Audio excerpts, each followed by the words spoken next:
Salam, salam kemenangan. Saya Dewi Abraham menyapa Anda kembali.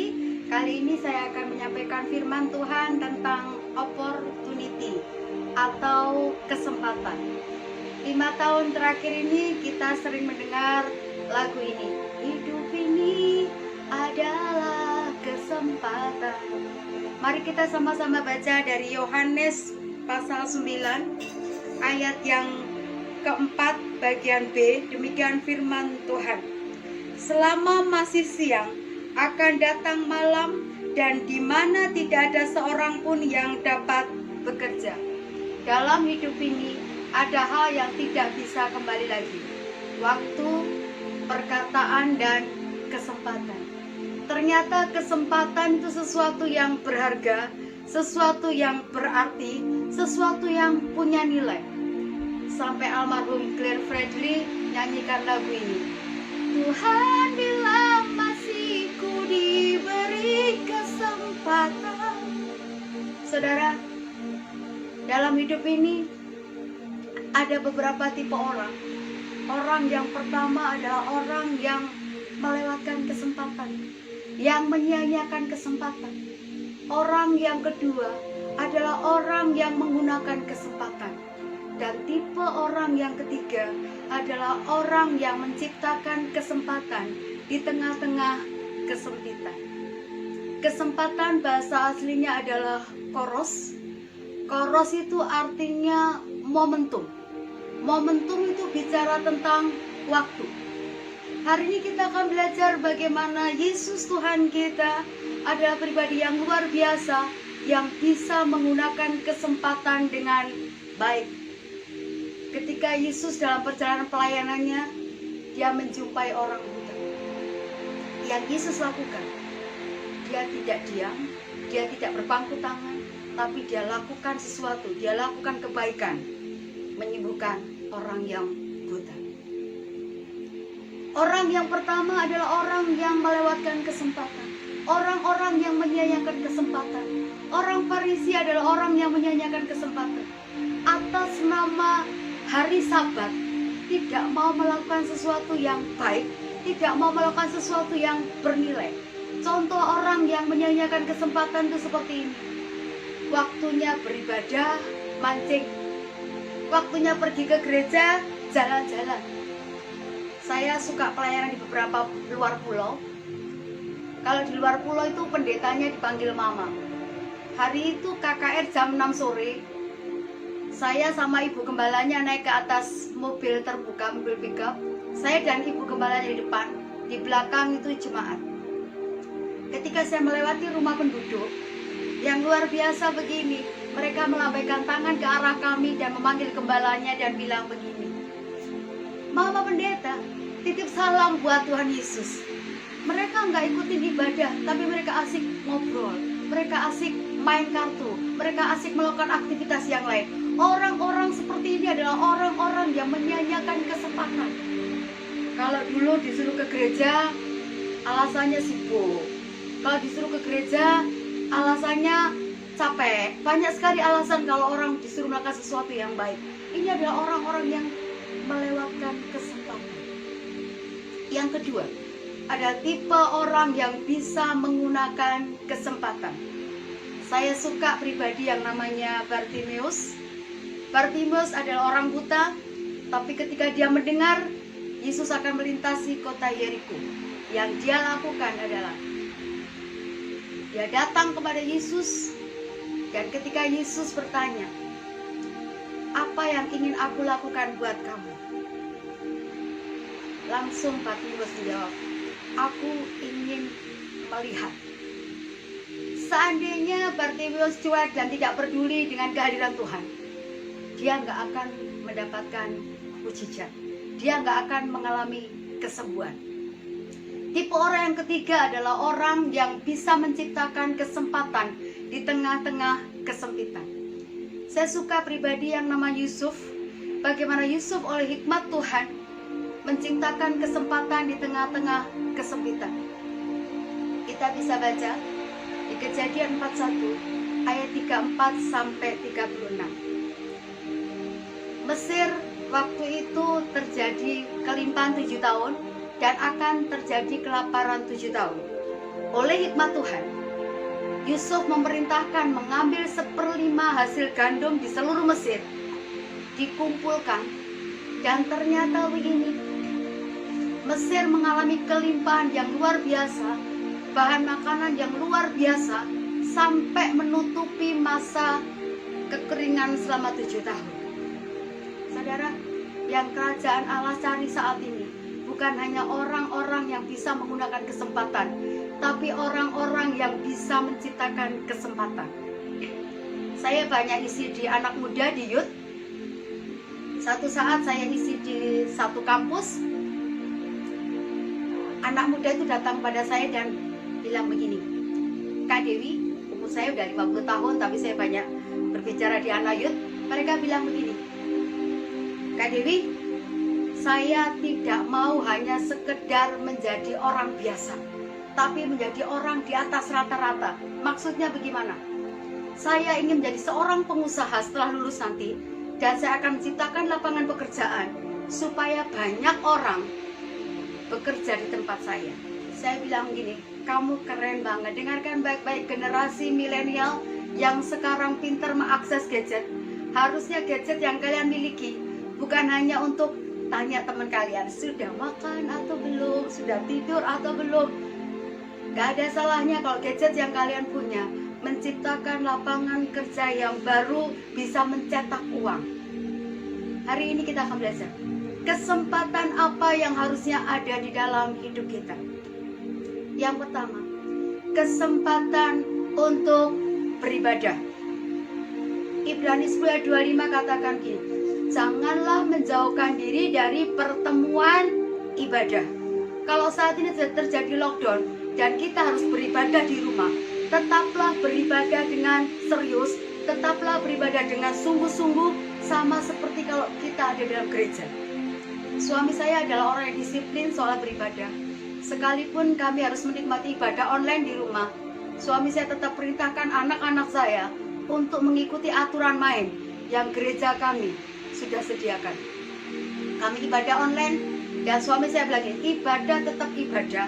Tidak ada konsentrasi ke hal-hal yang lain. Tidak boleh makan kue, tidak boleh makan ciki. Karena anak saya yang kecil paling suka ciki, saudara. Kami benar-benar serius beribadah. Ketika pujian dinaikkan, kami ikut memuji Tuhan. Ketika penyembahan dinaikkan, kami ikut menyembah Tuhan. Ketika firman Tuhan disampaikan, kami tetap serius mendengarkan firman Tuhan. Karena beribadah itu punya manfaat.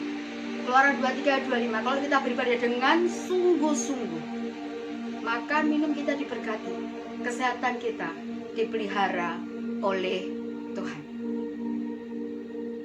Yang kedua, kesempatan apa yang harus kita lakukan dalam hidup kita? Yang kedua, kesempatan untuk totalitas melakukan apa yang Tuhan sudah percayakan. Kalau Anda seorang pelajar, belajarlah dengan baik. Jangan suka bolos. Jangan malas mengerjakan PR. Jangan banyak alasan menunda melakukan suatu tugas. Dan kalau Anda seorang pekerja, bekerjalah dengan baik. Kalau Anda hari ini masih bisa bekerja, di musim pandemi masih bekerja, bekerjalah dengan sungguh-sungguh. Jangan lewatkan kesempatan, waktunya bekerja, menatap komputer, tapi melihat Facebook. Menatap komputer, tapi main games. Ini orang-orang yang tidak bisa menggunakan kesempatan dengan baik. Ketika Anda punya kesempatan, totalitaslah melakukan apa yang Tuhan sudah percayakan. Kolose 3:23 catat begini, apapun yang kamu lakukan, lakukan untuk Tuhan, bukan untuk manusia. Dan kalau hari ini Tuhan percayakan Anda melayani, layani Tuhan dengan totalitas, layani Tuhan dengan sungguh-sungguh. Kalaupun ada masalah, ada persoalan, jangan pernah menghentikan Anda untuk melayani Tuhan. Karena yang Anda layani bukan gereja, karena yang Anda layani bukan gembala saudara, tapi yang saudara dan saya layani adalah Allah yang hidup. Yang ketiga, kesempatan apa yang harus ada dalam hidup kita? Kesempatan untuk berbuat baik. Galatia 6:10 katakan begini, selama masih ada kesempatan, berbuatlah baik kepada semua orang, terutama kepada orang-orang yang seiman. Tuhan Yesus mengajarkan kebaikan itu universal. Kita harus baik kepada siapapun, dimanapun, agama apapun. Jangan batasi kebaikan kita hanya karena beda agama. Jangan batasi kebaikan kita karena beda status sosial. Jangan batasi kebaikan kita karena suku, budaya, dan yang lain sebagainya. Karena destiny kita dari awal Tuhan ciptakan untuk berbuat baik. Efesus 2:10 catat begini. Dari semula Tuhan mendesain kita, menciptakan kita berbuat baik.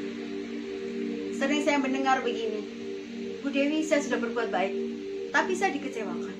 Saya sudah berbuat baik, tapi dia nggak tahu diri, dia nggak balas budi. Dengarkan baik-baik. Kalaupun kita sudah berbuat baik, respon yang kita terima tidak baik. Percayalah begini, Allah yang baik itu akan tetap memberikan kebaikan kepada kita. Jangan berhenti untuk berbuat baik. Kalau orang dunia katakan begini, kalau dia baik sama aku bisa baik sama dia. Tapi dengarkan nasihat saya, camkan baik-baik. Sekalipun orang berbuat tidak baik pun, kita harus tetap belajar buat baik. Walaupun itu pahit, walaupun itu sakit, walaupun itu sulit. Percayalah begini, kebaikan kita akan berbalik kepada diri kita sendiri. Yang terakhir saya mau saksikan bagaimana ketika seseorang melewatkan kesempatan, menyia-nyiakan kesempatan. Waktu itu saya dan teman saya ada di puncak. Kami sedang mengikuti yang namanya Wanita Bijak. Saya dan beberapa fasilitator harus menemani beberapa anggota kami. Yang kami dapati waktu itu ada seorang ibu. Ibu ini terluka dengan suaminya. Karena suaminya itu selingkuh bukannya sekali, berkali-kali. Saya cuma kasih nasihat begini, Ibu, ampuni suami ibu. Saya bilang begitu. Enak aja katanya begitu. Dia yang buat saya sakit, dia yang buat saya pahit, saya harus mengampuni. Saya bilang begini, dengan kekuatan ibu gak akan bisa mengampuni. Minta kekuatan Roh Kudus. Kami 2 hari 2 malam, kami nasihati, kami dampingi. Anaknya sudah kirim SMS, waktu itu SMS, papanya mau minta maaf sama dia, suaminya lagi ada di rumah sakit, tapi ibu ini berkeras tidak mau mengampuni. Sampai saya harus bilang begini, dengan baik-baik ibu, kalau Anda nggak mengampuni, Tuhan juga nggak bisa mengampuni. Kan Tuhan nggak mungkin melawan hukumnya sendiri. Dia diam. Besok hari terakhir sebelum sesi terakhir selesai, pihak rumah sakit telepon supaya ibu datang ke rumah sakit. Masih tidak mau. Itu pagi, kira-kira jam 8 kami habis sarapan pagi.